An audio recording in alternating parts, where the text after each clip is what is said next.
Assalamualaikum warahmatullahi wabarakatuh, adik-adik semuanya. Perkenalkan, nama saya Rika Kusumawardani, mahasiswa magang dari Universitas Muhammadiyah Malang, jurusan Pendidikan Biologi.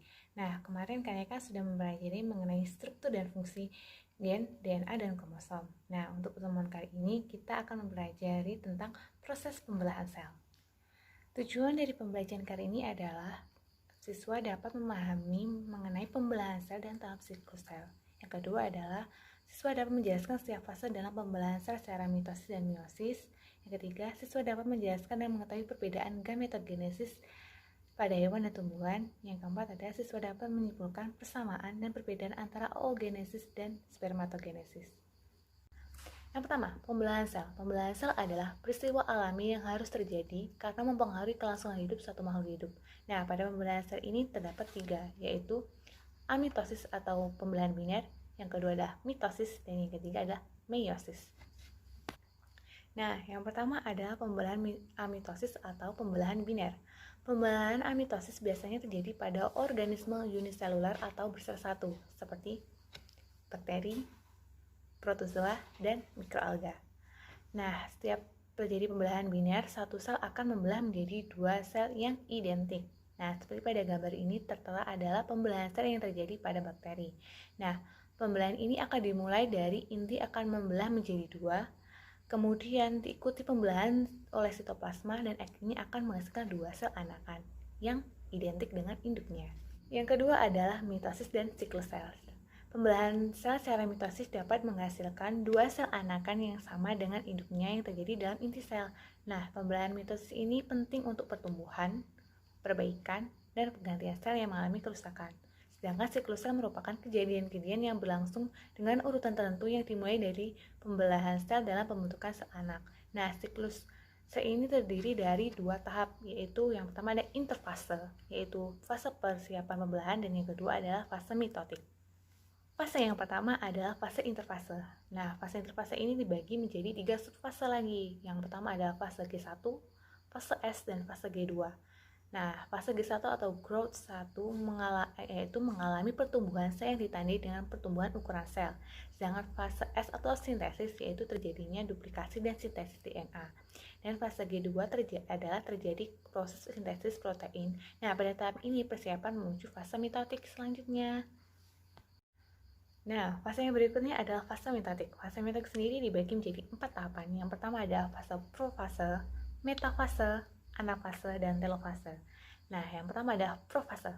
Tahap ini ditandai dengan benang-benang kromatinya ada di dalam nukleus menebal dan memendek, lalu kemudian berubah menjadi kromosom dan diikuti dengan menghilangnya nukleus. Yang kedua adalah metafase.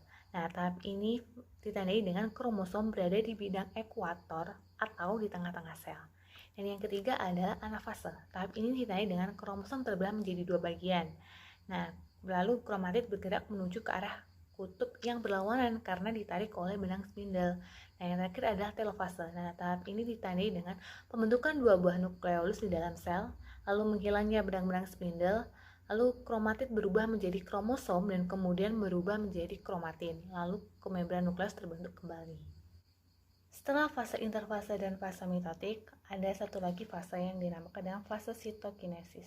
Nah, fase sitokinesis adalah tahapan pembelahan sitoplasma yang terjadi setelah telofase dan sel akan siap memasuki tahap G1 interfase untuk memulai pembelahan berikutnya.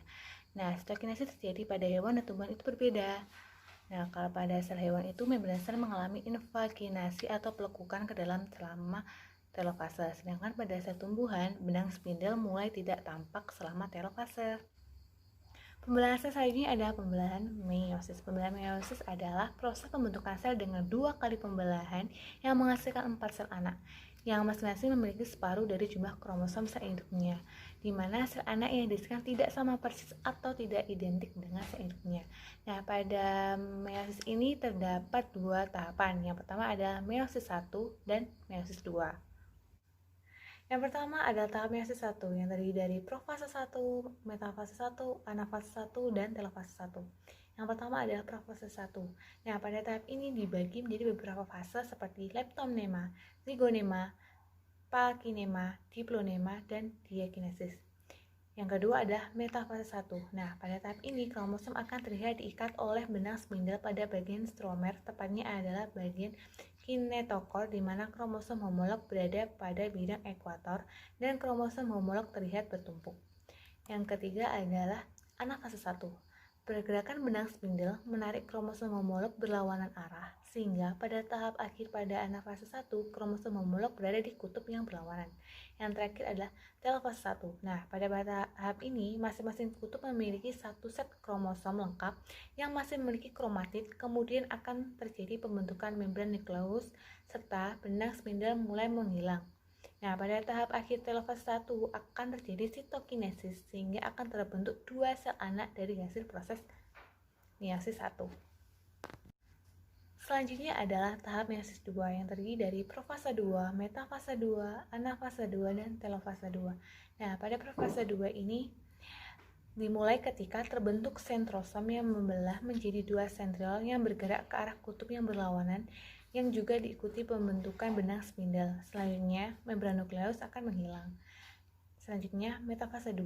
Nah, pada tahap ini terjadi pengikatan kromosom oleh benang spindle di bagian kinetokor sehingga kromosom berada pada bidang ekuator dalam keadaan sejajar. Nah, pada anafase 2, benang spindle menarik kromosom ke arah yang berlawanan sehingga menyebabkan kromatid pada kromosom terpisah dan bergerak ke kutub yang berlawanan. Yang terakhir adalah telofase. Kromatid sudah sampai pada kutub yang berlawanan, mulai terbentuk nukleolus dan kromatid berubah menjadi kromatin. Nah, pada tahap akhir telofase 2 ini akan terjadi sitokinesis sehingga sel yang tadi terbentuk pada tahap telofase 1 tadi kan masing-masing menjadi dua sel anak kan. Nah, pada tahap telofase 2 ini akan menghasilkan 4 sel anak. Selanjutnya adalah gametogenesis. Gametogenesis adalah proses pembentukan sel kelamin atau gamet. Nah, gametogenesis pada hewan dan tumbuhan itu berbeda. Kalau pada gametogenesis pada hewan, peristiwa pembentukan gamet jantan dinamakan dengan spermatogenesis, dan pada pembentukan gamet betina disebut oogenesis. Nah, berikut ini adalah tahapan spermatogenesis dan tahapan oogenesis. Dan ini merupakan perbedaan antara spermatogenesis dan oogenesis. Kedua ini adalah gametogenesis pada tumbuhan. Pembentukan pada tumbuhan berlangsung pada jaringan khusus yang terletak pada alat reproduksi gamet jantan, dibentuk pada serbuk sari, sedangkan pada gamet betina pada bakal biji atau ovul. Nah, pembentukan gamet pada tumbuhan terdiri dari dua, yaitu mikrosporogenesis dan megasporogenesis. Yang pertama adalah megasporogenesis. Megasporogenesis merupakan proses pembentukan ovum dalam ruang bakal biji. Megasporogenesis dimulai dari pembelahan meiosis 1 dan meiosis 2 sel induk megaspora diploid, menghasilkan 4 sel megaspora yang haploid. Dan yang kedua adalah mikrosporogenesis. Nah, mikrosporogenesis adalah proses pembentukan serbuk sari atau mikrospora dalam kepala sari. Berikut adalah tahapan proses mikrosporogenesis. Yang pertama, dimulai pada meiosis 1 dan meiosis 2 dari mikrosporosit atau sel induk serbuk sari menjadi 4 mikrospora yang haploid yang disebut tetrad. Yang kedua adalah lalu melakukan pembelahan karyokinesis menjadi nukleus generatif dan nukleus saluran serbuk sari atau inti generatif dan vegetatif.